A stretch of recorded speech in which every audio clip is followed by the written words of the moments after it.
Hello everyone, and welcome to today's webinar with Huawei Fusion Solar, where we'll be looking at the evolution of solar PV system design tools and how to scale your solar business with Huawei's SmartDesign 2.0 software.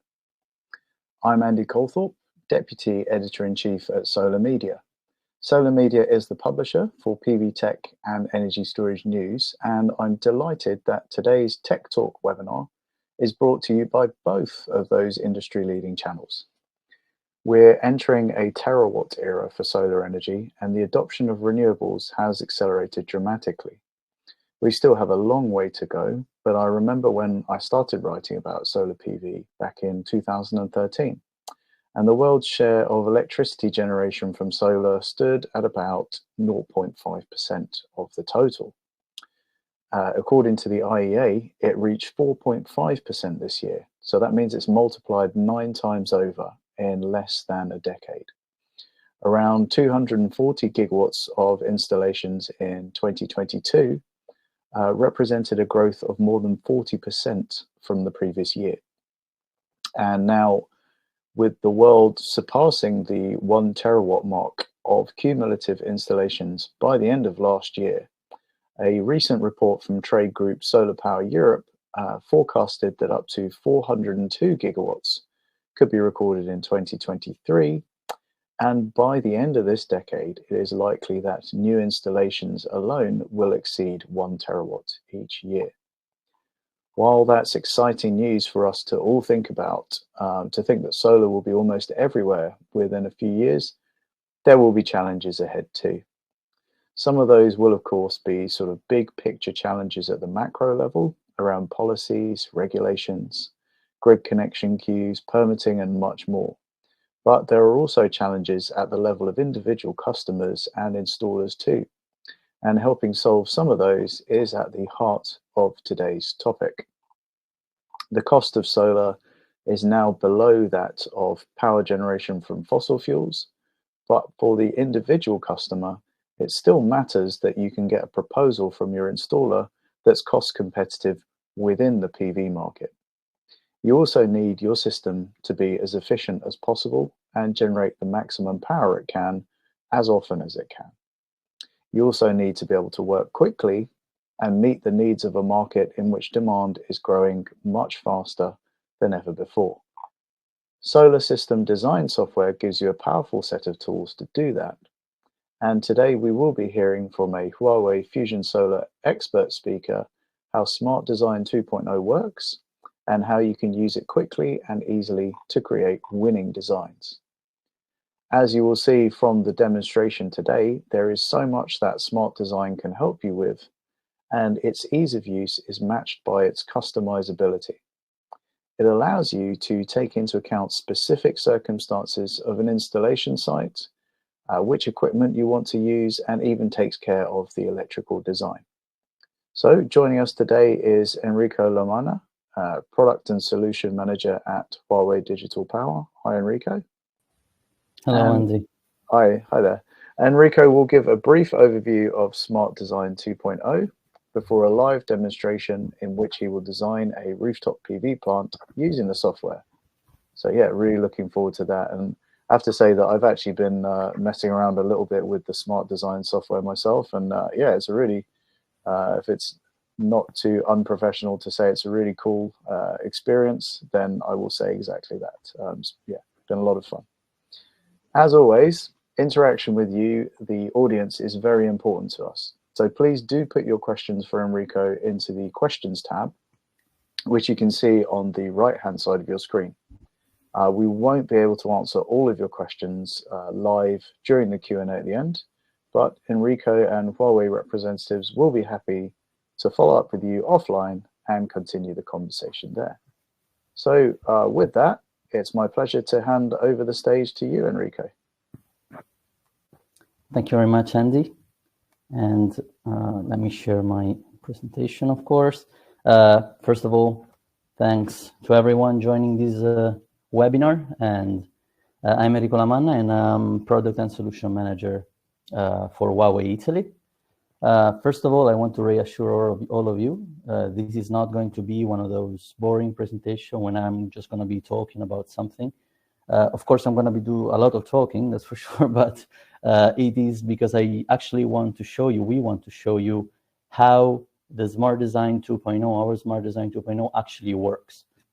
So it will be an hands-on experience where you'll be able to see how to actually do the design, to carry out the design of a PV system using this new tool that is just being launched by Huawei. So we start, first of all, with an overview, and we try to understand the application scenarios of this tool. So the Smart Design 2.0, at the moment, the one that has been currently launched, will allow you to carry out the design of residential systems up to 100 kilowatt.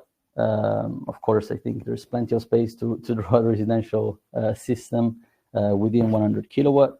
But please take this size as a reference, as you will not be able to do more than that while designing a residential system and selecting this option. You don't have to remember the number, the system will guide you and will give you evidence of the maximum size. And of course, with these, in this segment, you'll be able to see to carry out the PV design using or not using optimizers, and you'll be also able to design the system using the energy storage system by Huawei, the Luna 2000. And of course, it's also for engineers and designers of C&I systems, so commercial and industrial systems, up to 1.5 megawatts. And in this case, you'll be able to use, of course, the inverters for PV, of course, the optimizers, and very soon you'll be able to also design storage systems for these kind of applications.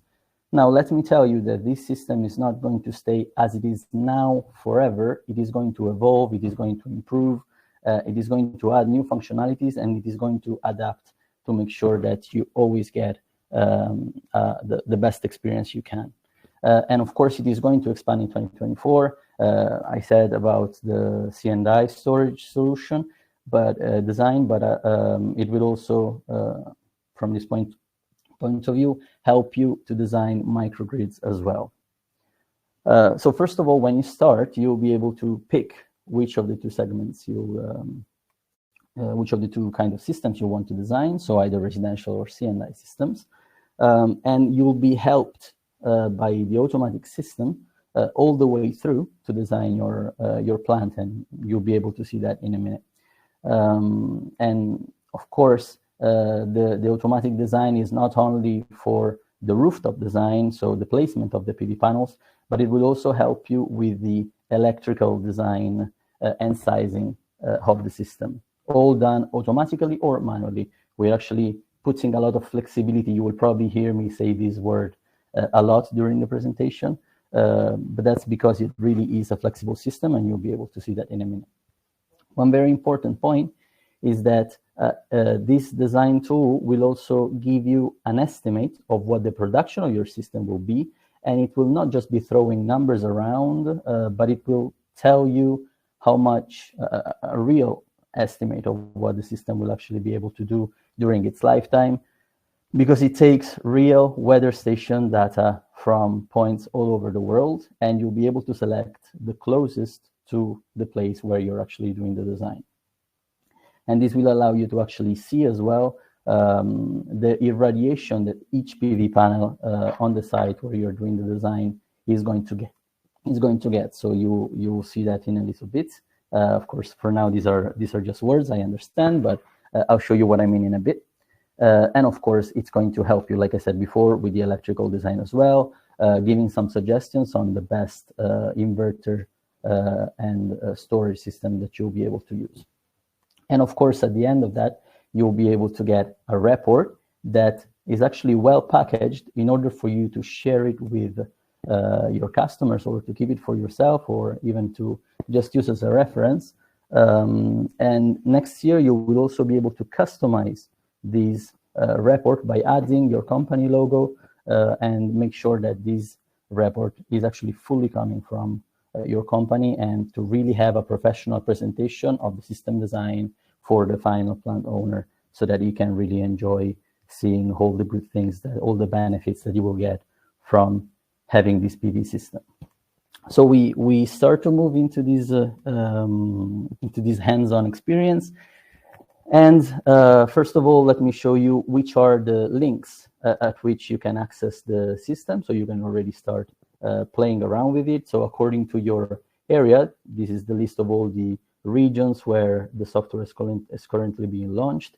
Let me tell you that within the end of this year, early next year, there will actually be a unified portal so that everybody will be able to access directly from a single system. What is very important, what I think is very nice, and I really enjoyed about this system, so I love playing around and pushing the system always to its limits and making uncomfortable questions to our my colleagues, R&D guys. But what I really enjoy about this tool is that in order to access it, we can actually use exactly the same credentials that we use to access the Fusion Solar monitoring portal. So if you are already Huawei users, you will not need to create a new account. You will not need to receive more emails for registrations and so on. If you already have your Fusion Solar page for the monitoring of all the systems that you have installed, or even your own home system, whatever you want, you can actually use those same credentials. So that's something that I really enjoyed. Of course, if it's the first time for you using Huawei products and features, then of course you will have to create an account. But I mean, that would have made no difference. And with that account, you can still access the monitoring system once your system is there. One important feature that will be added also next year is that these two systems, so the monitoring portal and the SmartDesign 2.0, will actually be connected. So you will be able to associate your design to the system once it has been installed and connected to the Fusion Solar monitoring system. So that's also one very nice feature that you'll be able to access. So this is the last slide, I promise, then we go into the practice. The whole process takes 7 simple steps, and of course I will make it a little bit longer because I want to show you every single detail of this design system. But if you go with the automatic design, I promise you it will take you less than 5 minutes to fully design and get the final report of your residential or C&I PV system with a very nice report being output. So let's go into it. I wouldn't wait any longer, really. So let me show you. So if you go to your region's website, the links that I shared, or even if you just Google SmartDesign 2.0 Huawei, you will actually be able to access the website. And this is the first page that you will see in front of you. And then you will have, clicking on the login, of course, the login page. If you have your own credentials, like I said before, it's actually easy. Just log in with your Fusion Solar monitoring system credentials. But if it's the first time, of course, you might want to do go on with the registration of your company and your own account. So of course you will have to insert the company name, you will have to insert the country and region where you're working at, insert immediately your email address, and of course choose your username and password. Then what you'll have to do is to click on the send code in order to receive the email verification code that then you'll be able to insert here and submit your registration. Of course, you can feel free to read the terms of use and privacy policies or not. You will have to accept that, of course, before you can submit your registration. So we go straight into that. I will fill in with my credentials, and I will also fill in this CAPTCHA that is being showed to me because I've been trying to access too many times. But we go straight in, and of course, first time, yep. Sorry, just as we're getting started, sorry, I was pausing to let you put in your credentials so I wouldn't distract you there. But yeah, just as we're getting into this, you know, we're about to see the practical nature of designing on the portal. But yeah, just to get us started, really quick question. But you know, what are some of the challenges that installers and system owners face that SmartDesign 2.0 helps them solve? Now, I mentioned a couple of them in very general terms in the introduction, but I guess yeah, people might appreciate a more expert view from yourself. Absolutely. So yeah, the point is that it really makes it easy to perform the system design without having to worry too much about even doing, of course, the spacing part, because that will be, as you will see now, all the design will happen directly from satellite view, and you will be able to feed the panels directly onto the rooftop of the site or the free land that you have available. So that's going to be easy. You will have to do no CAD drawings or manual drawings, because that's going to be done pretty easily straight in front of your PC without you doing anything more than just click and select. That's it. And the second point, also the electrical design, sometimes it's a bit tricky. String length, not easy to define. People are afraid to go over the inverter limit and so on. Now you don't have to do any more calculations, no more, of course, pen and paper, maybe a bit old-fashioned, but anyway, no Excel spreadsheets to figure out which is the lowest ambient temperature, PV panel coefficient, and so on. The system will do it automatically for you. So that's some of the things that we are really simplifying with this kind of tool. And of course, at the end, like I said before, an important point I'll show you now is that you will get this nice report at the end that is very professional, that contains all the technical figures, but also the simple and nice ones that whoever is not a professional in this field likes to see to understand the benefits. So yeah, I think I better show you than speak about that. Excellent. Yeah, let's see how it works. Brilliant. Let's go straight into it. So first point will be the basic info part. So once you decide to create a plant, you'll start with this kind of scenario in which you'll be able to pick where exactly from satellite view you will want to build, you want to design your PV plants. Of course, probably you will not be straight into the point, but all it takes is really just to insert the plant address, the site address here, where it says address, of course, and you'll be ported there immediately.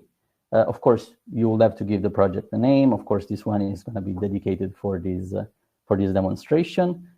If you want, you can even put in the customer name, of course, fully optional.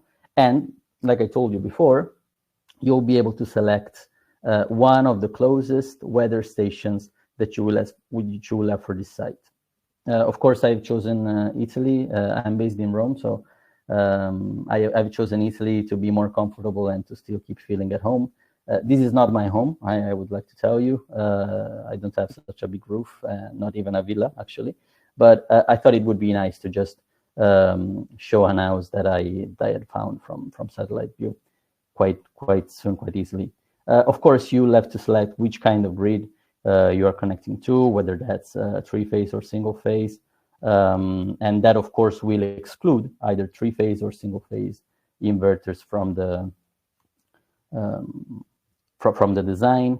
And then, of course, you can put in, if you want, which is the upper limit of the feed-in power that you have if you already have a power authorized maximum connection request.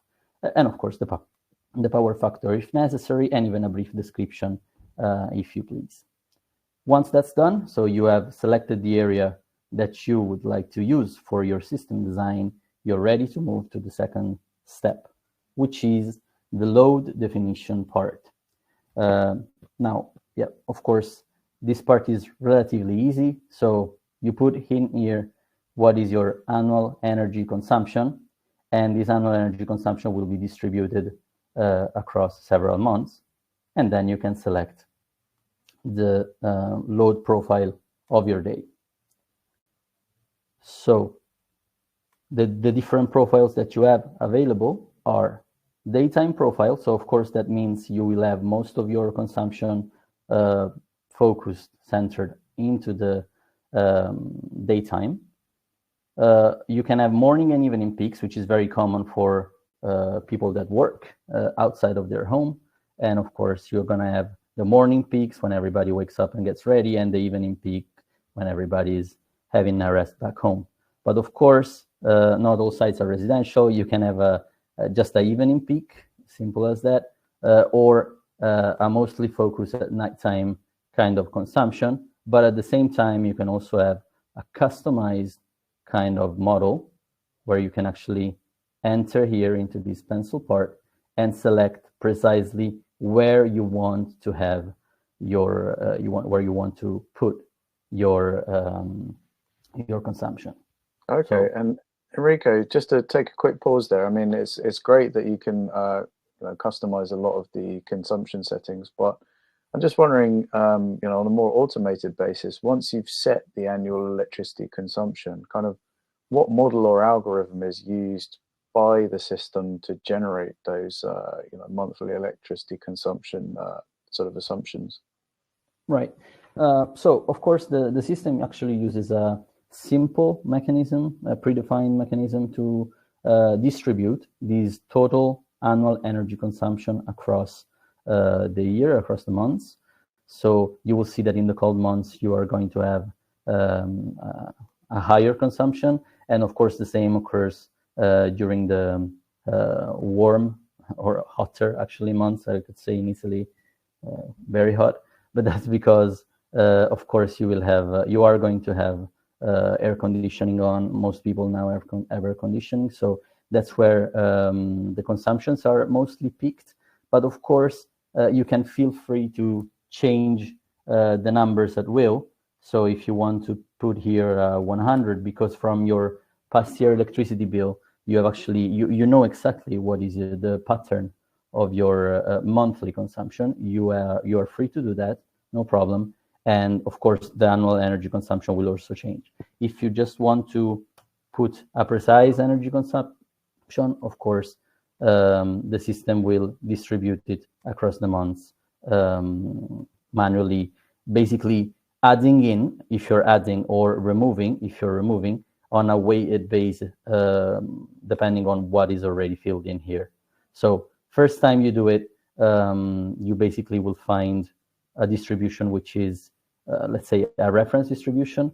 And then once you keep working with it and fiddling with it, you will actually have this distribution being recorded and changing as you change the value that you put here. So I'm going to use, in this case, 3,000 kilowatt hour, so 3 megawatt hour, but of course it will depend on the individual household. So I was telling you before, you can customize it if you want. I will go with a quite standard, in this case, morning and evening peaks kind of consumption model. And of course, you can also set up which kind of model you want for the non-working days, so holidays and of course the weekend. And you can also set how many weekend days you are going to have during your weeks for a more precise kind of simulations of the load. So once that's done, you are free to go on. What I want to show is that you're also free either to set to not set any load if you're not interested into having this kind of analysis, but you're also able to import the data. So you can download the template, you fill in the template based on what you want, basically, and then you just upload the file onto the system to have it displayed for you. So for now, I will go on with these preset models, which I think are quite nice to have and use, and we can go on. Okay, so the third step is the 3D modeling phase. So for now, I'm going to actually guide you through all of it. So I will delete these parts that I had already made. But so you remember in the first step, we had defined the top view from the satellite view, which is the area, where is the rooftop or field where we are going to put our PV system. And then we just go on designing it. So we start by drawing the edges, the borders of our site, in this case, of course, a rooftop. And yeah, once that's done, we start drawing also all the obstacles, if there are any. For example, here I can see there's a chimney, and I'm going to draw this rectangular obstacle here. Of course, I can zoom in and move it around to have a better view of things. I can also decide to slightly move lower because I'm not really going onto the edge. But yeah, so you can see I have added this chimney, and I can also add a tree. So you can see here on the left, you just click on the tree and you can add it where you know trees are. Now, this is part of the 2D design. Let me also add a ridge line because of course we are going to have a tilted roof, and it's just a 2 facades roof. So it's not a very complex kind of many facades roof. And of course, just doing that, I am ready to go. With the 3D, I can click here on the 3D modeling. Of course, it's optional, but I think it's nice to see. Of course, one point is that I will create a tilt onto my rooftop. Clicking on the facade, I can actually set exactly what it is. So here, for example, I can put 30 degrees, okay? Quite a leaning roof. And of course, you can also set from the trees. You can see they are also in the 3D model now. For the trees, you will also be able to select if they are dome trees or conical trees. So that's also going to make a difference in the simulation part. You can set how big they are. Of course, before I just drew it quite roughly. And you can set the height. For example, here, we know that this tree is a bit higher, 15 meters. You can change it. For now, we will keep it 10, which is more like it. And we're basically ready. We have designed our roof. We have our chimney. We can also, for the chimney itself, decide if it's a dormer chimney or a cubic chimney, and even the height of it. So 2 meters for now. I'll keep it like this because I want to show you the effect of shading of the chimney onto the rooftop. And once you're done, also with the 3D design, you can go back and forth with 2D and 3D as much as you want if you need. If you do not have a rectangular obstacle, you can draw even a more complex shape obstacle. Of course, you can feel free to do that. And if you see, what's important is that if you see that the sizes that are seen from the satellite view are not exactly correct, you can always calibrate here. So you can click on the length that you would like to calibrate, and you can change it at will in order to have what you want, the precise length that you're actually looking after. So this will be a real system that is going to be based on the real system size. So just give me 1 second. Sorry about that. So yes, we are ready to go on to the fourth part, which is the module layout design. So from this point of view, we start by selecting the kind of module that we want to use for our system. So here in the manufacturer tab, you will find a list of PV modules manufacturers. And here, of course, once you have selected the manufacturer, you will find the list of models available from that specific manufacturer. And of course, once it's done, you can place them on top. So in terms of that that list there, Enrico, and it's always nice when questions I want to ask are also the questions that the audience wants to ask. Yeah, I hope that's the case a lot of the time. But yeah, so I think one of our installer viewers was asking, yeah, basically if it's possible for Huawei to keep the database of PV modules up to date with currently available modules, saying that would make life easier for installers. And then I guess the way I was going to put it was, how does smart design support sort of, the major components that people are choosing in the market, and how does smart design keep up with the power and brand updates of component manufacturers and be able to provide timely support really for users of smart design 2.0? Right. So the database is actually updated every couple of months. So you will see this list grow and being updated with the modules that pop up in the market. And of course, it's not a few of them, which is good, of course. But at the same time, in case you do not find a specific module manufacturer or even the model that you're looking for, Or you look at the values of the module that is pre-loaded, and you think or you see that compared to the datasheet there's a mistake, and you just want to fix it and change it. Again, I said again, in case you don't find the specific model you want, you can easily add a new PV module inside the database. Of course, it's going to be just for you. You're going to be able to see that for all your future design, not just for the one that you're uploading it for. So once you load it, it's yours forever, I'm going to say. But of course, if you don't want to fill it all from the beginning, you can even import the parameters starting from a reference PV module. So you can, for example, put the values of the preloaded module and just change individually the ones that you think are gonna be different. Okay. Oh, that's awesome. Yeah, we had a couple of other questions actually from people asking if you could manually put in modules and the specs yourself. And yeah, it seems like the answer is emphatically yes. So that's good to know. Absolutely, absolutely. I was saying before, flexibility is the key word, and I will say it again. So flexibility to add whatever you want, even if you have made PV modules yourself because you have a kind of lab wherever, a fab wherever. Of course, feel free to put in the parameters of your PV modules and use them wherever you want, whenever you want. And then we just go into placing these modules. So I'm going to use the first one that I see. Doesn't really matter in this case.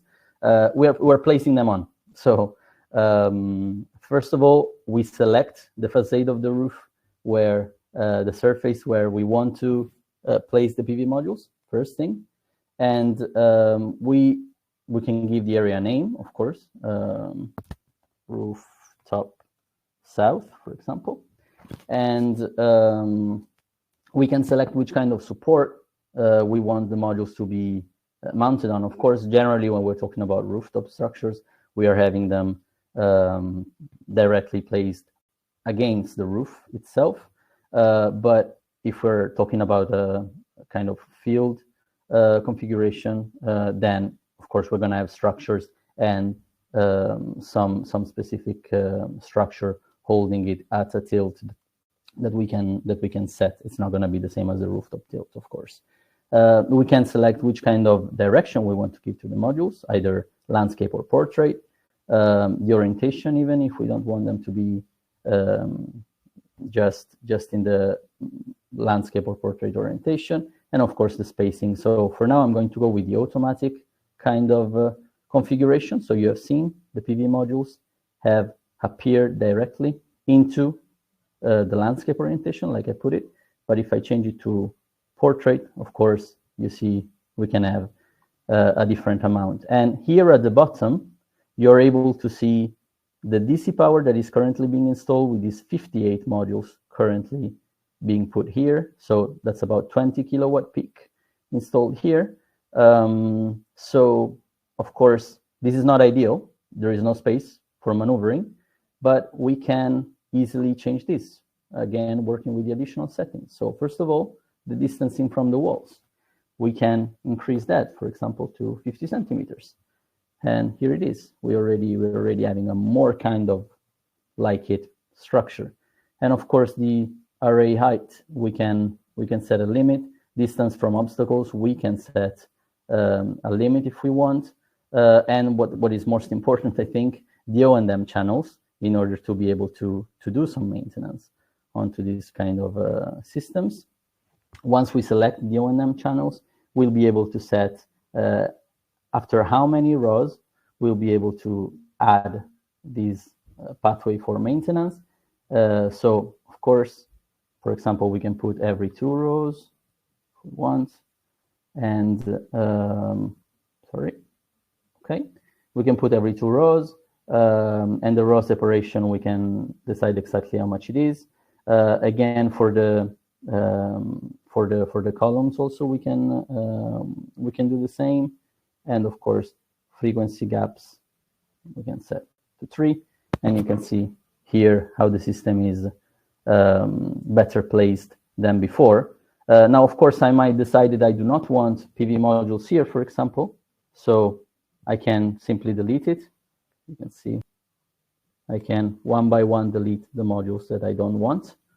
And of course, I'm free to go back and add them back if I want to. But yeah, as I said, this is fully customizable. And in case I need to add other modules onto this facade, I just click on it and I can add more modules also over on this part. I'm not going to place modules north because it really goes against what I believe in. But you can also be able to do that. So you might think, of course, this PV module behind the chimney is not going to be a great choice. I agree, but let's actually see that. So I told you we have the irradiation data from the weather stations, and let's see what happens. So yeah, so that's what the data tells us, that this module is going to be quite shaded, and of course the modules that are close to the chimney are going to lose a little bit in terms of irradiation. You can see the percentage showing the decrease, and of course it's going to be different from the ones that are placed in the top row here. And some effect is also onto these modules, even though they're further away, because of course of the presence of the trees.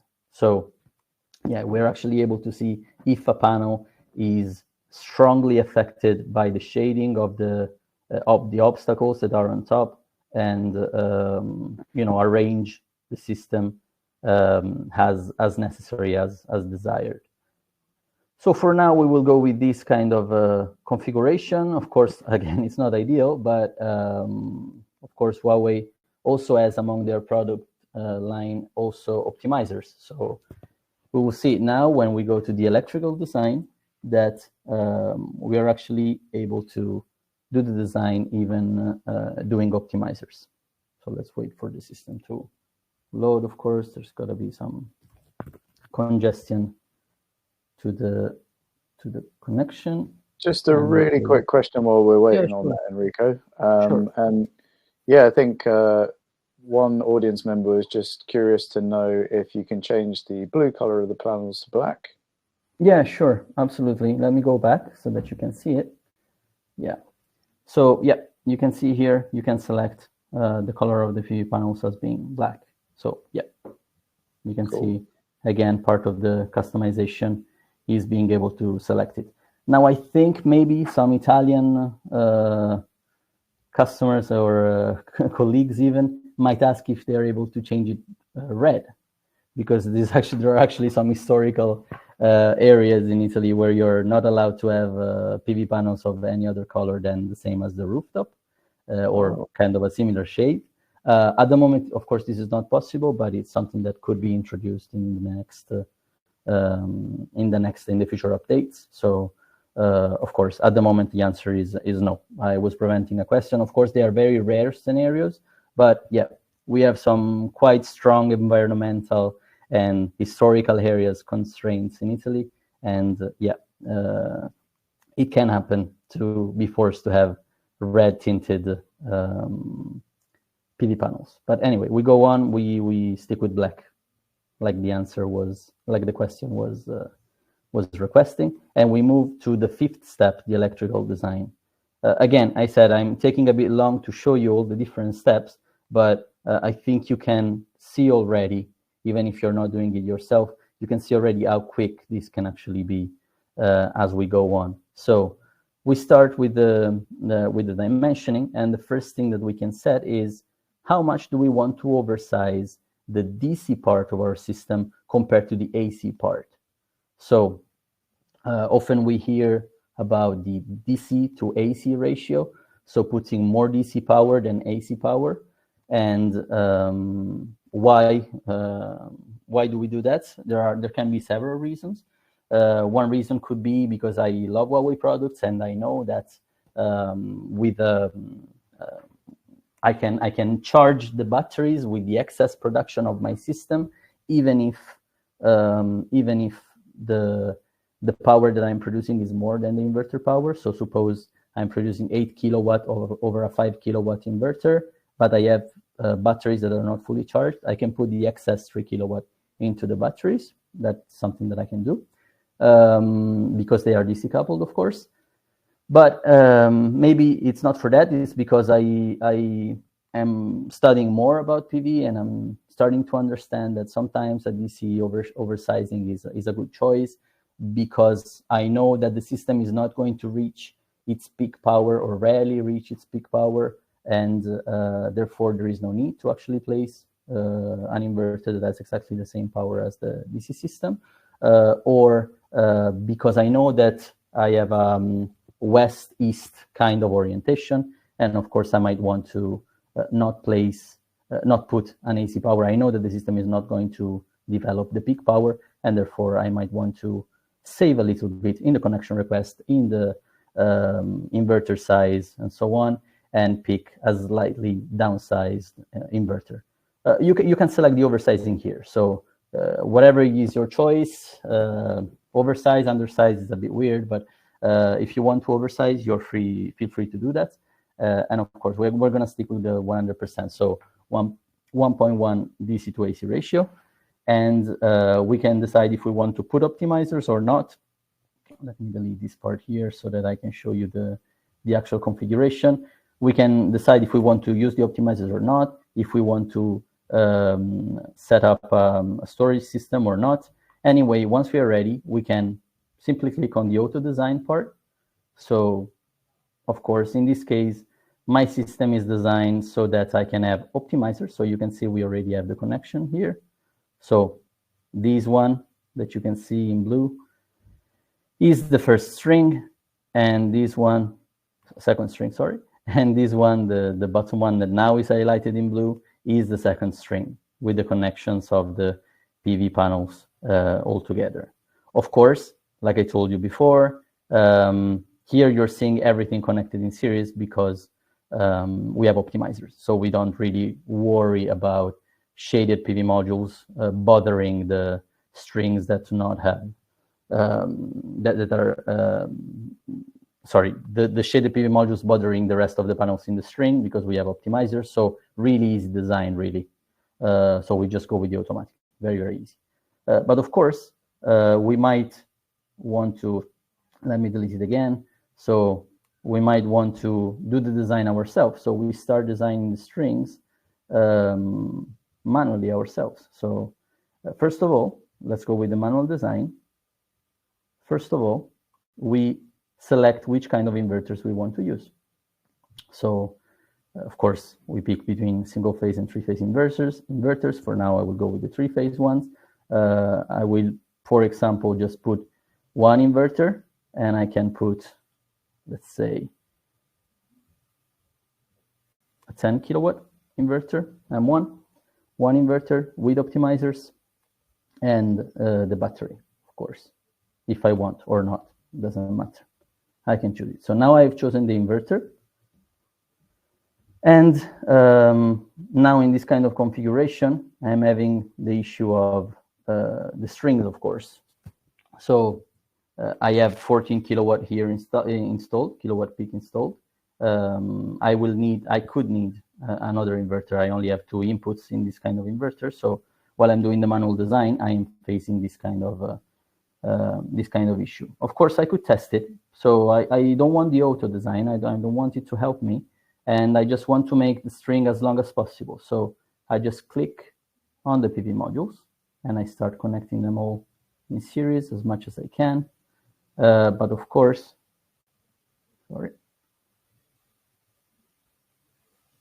the system is going to tell me if the string is too long. Now I will show you. I will make a very, very long string, and I will try to connect it to the inverter. So here I select inverter 1, MPPT 1, and for now this is fine.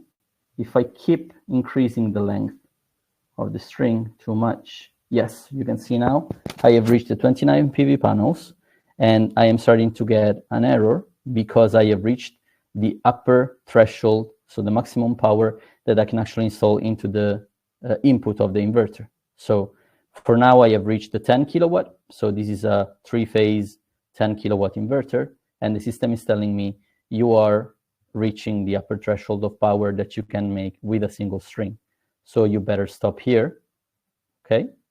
And this is with optimizers, of course. So you stop here, and you can go on with designing the second string. And we, again, manually, because I've chosen the manual one, of course, with the automatic it would have been much easier. We can manually keep selecting all the inverters, all the panels, sorry, and keep connecting them in series in order to form the string and connecting them onto the inverter MPPT2. And again, now the design is done. In this case, of course, I have put, you can see here the DC to AC ratio is not 1.1. In this case, I've done a 1.4. But to show you, with the manual design, you can bypass anything that you put automatically and just design the system yourself however you want it. Of course, if you do not put the optimizers, so we remove the optimizers part, the system is going to design the string based on voltage. And of course, if you manually do the design and the voltage goes beyond the levels that are that of the inverter inputs, the system will give you again a red alarm, and it will tell you you are overcoming the threshold of voltage, of input voltage that the inverter can handle. So again, you can do the design as you wish, really. And again, flexibility, manual design, automatic design, very, very, very easy. So now I will go back to the automatic design because I think it's much cooler. And of course, I want to use optimizers to solve the issue with this chimney. We can go on to the next step, which is the economical part.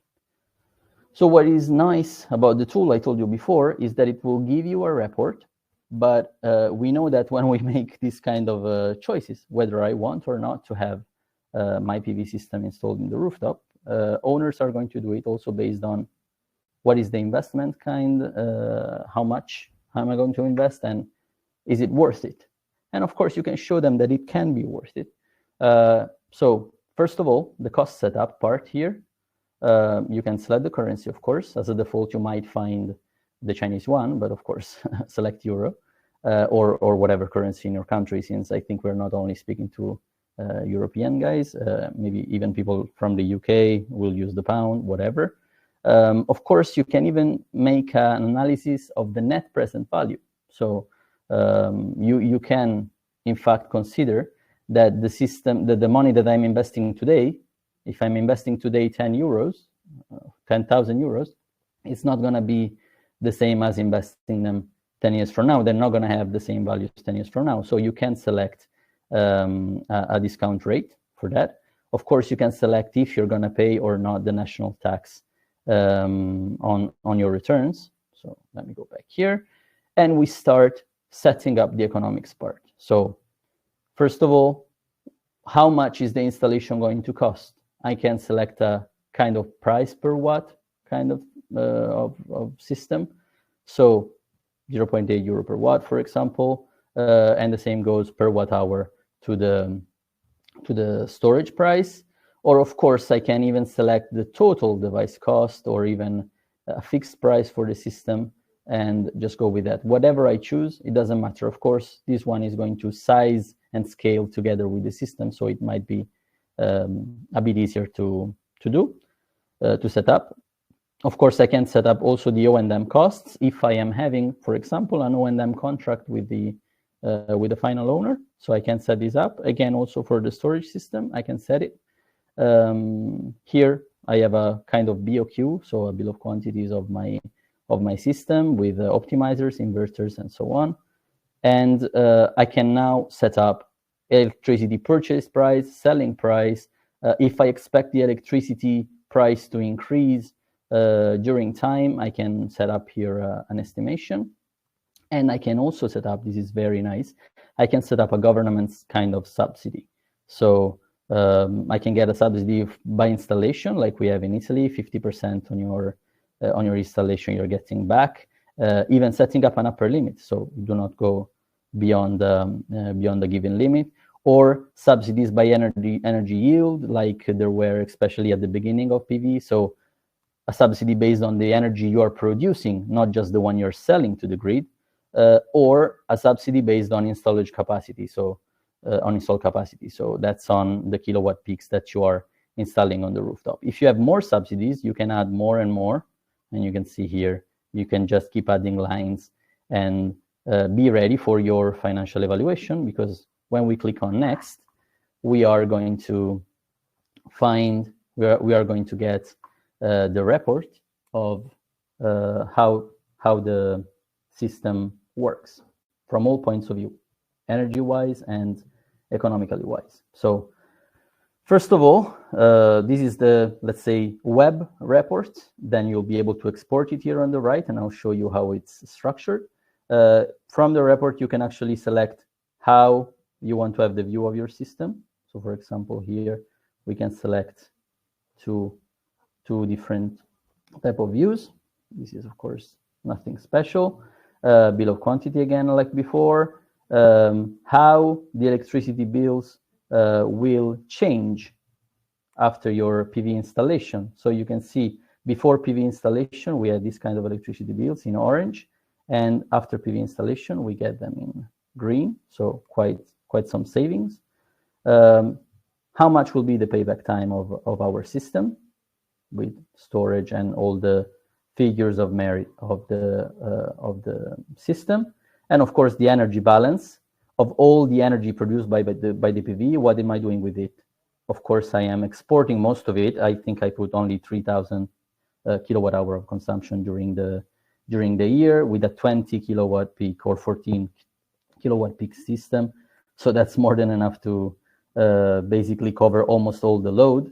And how much of that energy am I losing? And how much am I feeding into the grid? How much am I getting from the BSS and so on?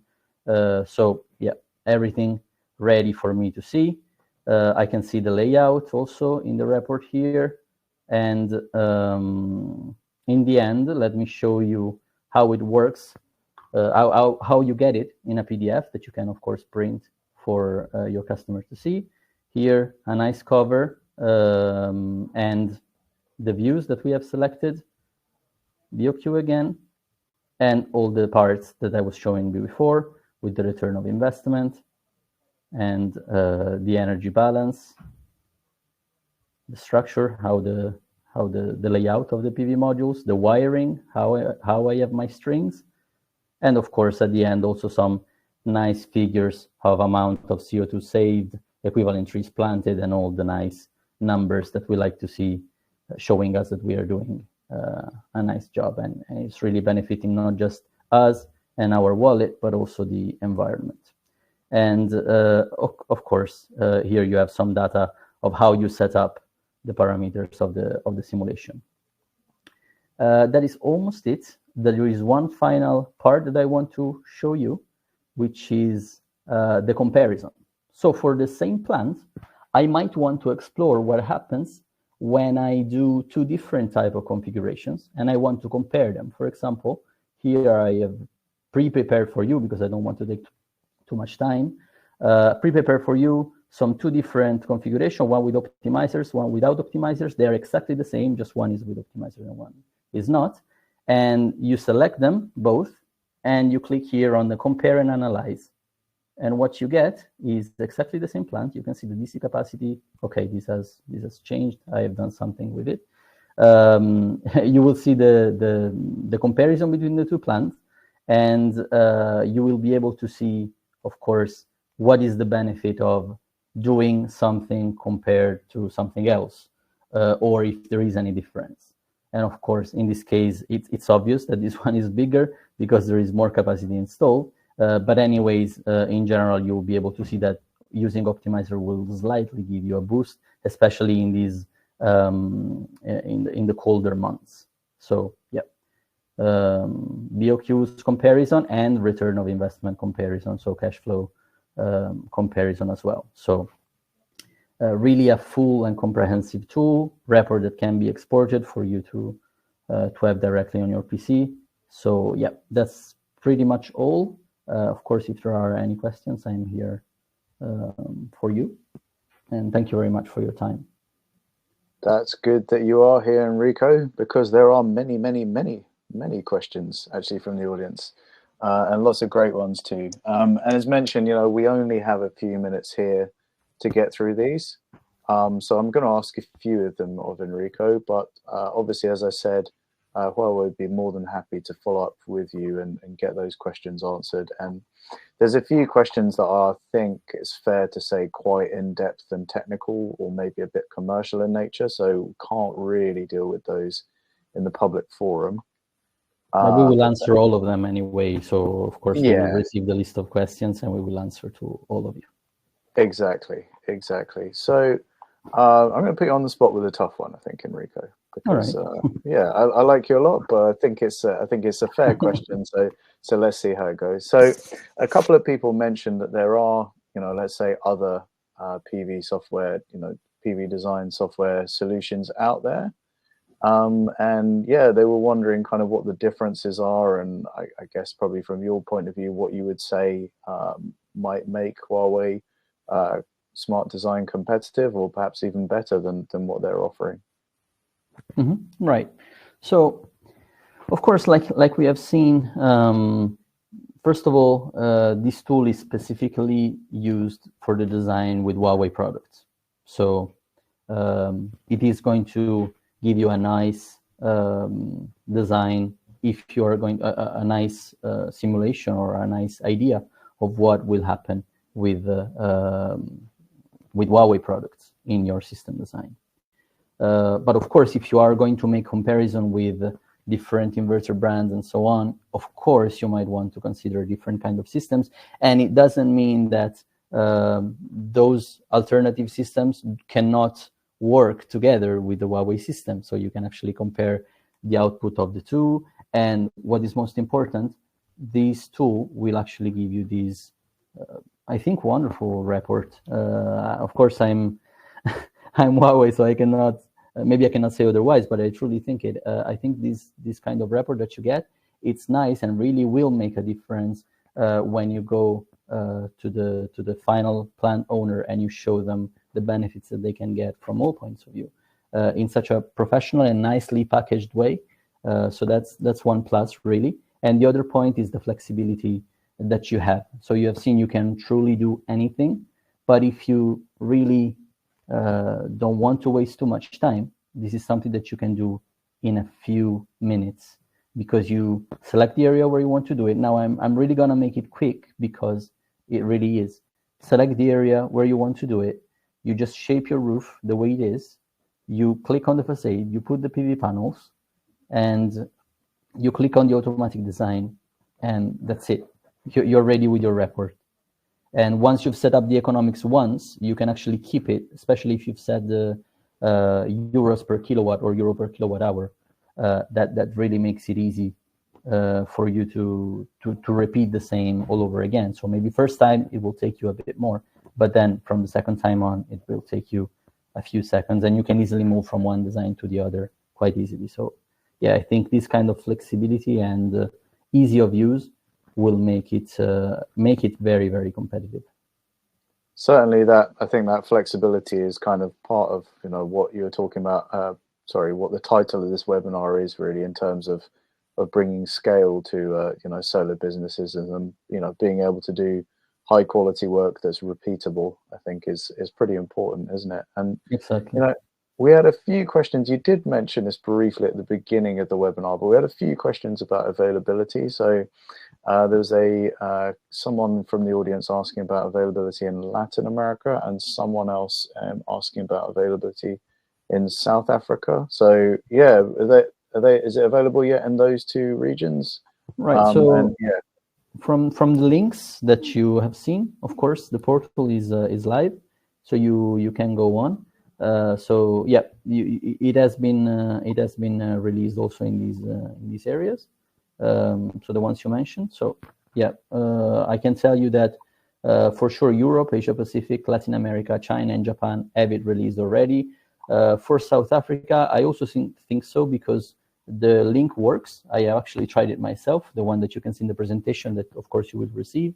I think it starts with SG, then dot Fusion Solar, Huawei.fusionsolar.com. But it should be live also for South Africa. Cool. Okay. So yeah, a few questions about the UX, I guess, or just the functionalities that have come through as well. And so I don't know if this is ones that you might need the demo in front of you to show, or perhaps, would be better going into detail offline, but let's see what we can get through with these. So we had a few questions, actually, I think 3 or 4 questions from audience members asking about designing systems with partially optimized strings, or forgive me, there's a couple of different ways that the question was asked, but say, for example, where you might have optimized on some modules and not on the others. Right. So at the moment, I'm sorry if this breaks it for some of you. At the moment, actually, optimization is not supported as a partial, so only on a few PV modules, but it's generally on the all strings connected to a single inverter. But it's something that we can look deeper, especially if you connect with your local team, the local team from Huawei. So at the moment, not in the design tool. But if you're facing this kind of issues, like you actually need some partial optimization, please check it with your local Huawei office. Okay. And there's a couple of practical questions. So let me see if I can ask these, and if it makes sense to kind of go through them. So Colin was asking how you delete a polygon or rectangle in the 3D modeling. You just click on the. Sorry, I will answer this very quickly. You click on what you have drawn and you're not happy with. You click on the side, and it will be selected in blue, and you just click on cancel on your keyboard. Very easy. Or on the top left, you will find the bin, and you click on the bin, and you will delete the shape. So very easy. Fairly straightforward. And a couple of questions about data management and interactivity, I guess you could say. So audience member Clayton, thanks for your question, Clayton, was asking if it's possible to import DWG files into the design software. I think DWG is a bit too much, but I will check also with R&D. I cannot answer for the DWG straightforward, but I can tell you that you can replace some parts with an image. So you will actually find an option specifically and replace some part of the design with a specific image. But for DWG, I'm not quite sure. It needs to be. I will check it, and we will give an answer to Clayton. Okay, so one to follow up afterwards. And on a related question in terms of data, but different kinds of data, audience member Michelle was asking what the file format is of downloaded consumption data. You will get a PDF. Sorry, you mean the consumption? The consumption, the load. Yeah. So for that part, it's going to be a CSV, so comma separated value file. So basically an Excel file that you can fill up. Okay. And there's a few questions around the addition of battery storage. So I don't know if we can wrap up a couple of these questions into one. So, I mean, I guess in a general sense, I think people are asking, what sort of considerations need to be made when you're factoring in the addition of a battery. But more specifically, Aristotle would like to know if it's possible to manually input values for the battery also. Manually input values to the battery, as in, so sorry if I answer a question with a question, but if they mean manually inputting values as in putting the capacity that you would like to have, then of course you can. It will not automatically suggest the capacity that you want, but you can manually put how much capacity you want to put. If it is something different, then I am afraid I don't understand exactly what is the request. But in terms of when sizing the capacity of a storage system combined with a PV system, how we should go. Of course, I'm going to say maybe something trivial for someone, but maybe not for someone else. So sorry if I'm being too obvious in what I say. But we will need to be careful on what is the overproduction of our system compared to the load that we really have. So you have seen that during my simulation, I have used a morning and evening peak kind of load profile, which is ideal, let's say, together with a night consumption profile with a BSS system, ideal for a BSS system configuration, because you're producing during the central hours of the day, you are putting into the battery, and then you're discharging the battery during the evening and possibly into the morning, or during the night for a night peaked kind of consumption. So of course we must be careful about that, but this tool really helps you in understanding that as well, because you can, like I showed you before, you can select you can make the design without battery storage, check how much energy from the report you are exporting into the grid, and repeat the design just by copying the first one. You don't have to do anything else. If not, just click on also use BSS.